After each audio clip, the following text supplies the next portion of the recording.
there, Dale. Hey, how you doing? I am doing just peachy. How are you on this fine Thursday? Well, it is a fine Thursday. Well, maybe not so much a fine Thursday, but it is Thursday. Yeah, it depends on who you ask, but the reason we're doing this on a Thursday is because we wanted to wait for our confirmation of Mr. Kevin Warsh. He was officially confirmed as the new Federal Reserve Chairman. So a little bit of good news on that, and then a little bit more good news, Dale. The IEA, which is in charge of international oil, especially in the Arab nations, they have come out stating that come June, more oil will flow from the Strait of Hormuz. They haven't really released any plans of how they're going to do that, so there's a little bit like, okay, bet. But the truth is that if they are optimistic like this, and they're really in charge of most oil-bearing nations, especially Arab ones, we kind of expect them to do something about the situation. And then, of course, Trump went to China and met with Xi Jinping, and they both agreed that Iran cannot be allowed to have nuclear weapons and that the oil needs to start flowing as soon as possible. So those three things are really big positives in the market.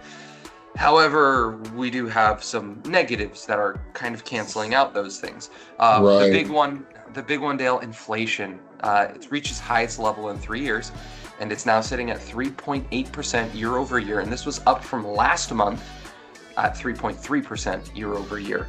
And then, of course, Iran has not officially agreed to any terms, and that's basically keeping the conflict still up in the air. It's fine if the IEA and China are saying we need the oil to flow, but if the country that lets it flow is still not going to let it flow, then talk is cheap. Volatility, insecurity, all of that is simply not good for interest rates.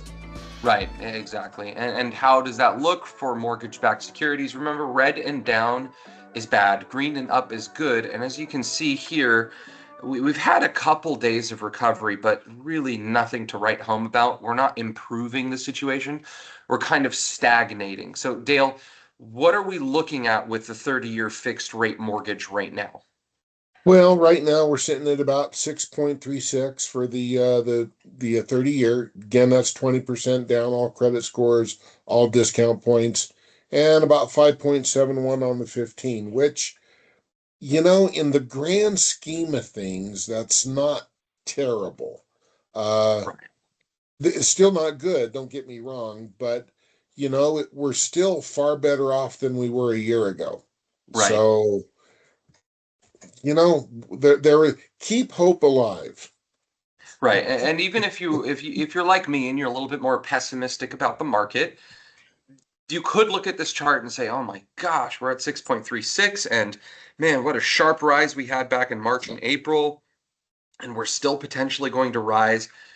But you can also look at the chart and realize, well, within the last 52 weeks, we have been at 6.89%. And if you think this is going to get worse, well, it would make more sense to get into the market now and buy or refinance or get your clients into the market before we climb back up here, if that's what your outlook would be.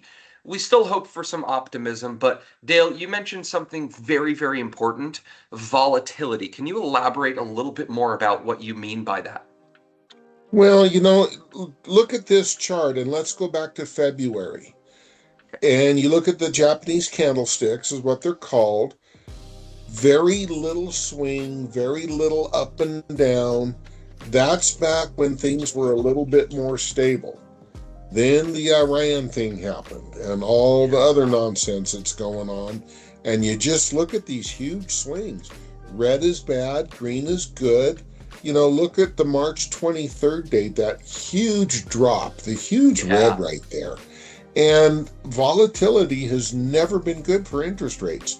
Never has been. So hopefully we can get things back on track. And when I say we, meaning the economy, you and I have done nothing wrong, but sure hope not.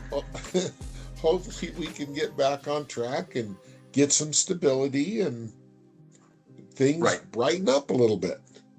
Right. And an important part about these Japanese candlesticks is the thick portion is where the market started to where it ended. The thin portion are the extremes in which the market touched. So if we look at yesterday in this little green, we can see that the market wanted to go down. There was one point where the market went even lower and people were not happy about that. But when we started getting some news about the meeting in China, and then today we got news about Kevin Warsh coming in, the market recovered ever so slightly. And this is the kind of volatility that we're speaking on. This is the kind of volatility that makes it like, if anyone says they know where rates are going, they're a liar or they're insider trading. And if they know, like, could you let me know? That'd be pretty awesome. But anyways, that about wraps it up. Dale, appreciate your wisdom as always. Thank you. Absolutely. Have a great day. All right, you too. Bye.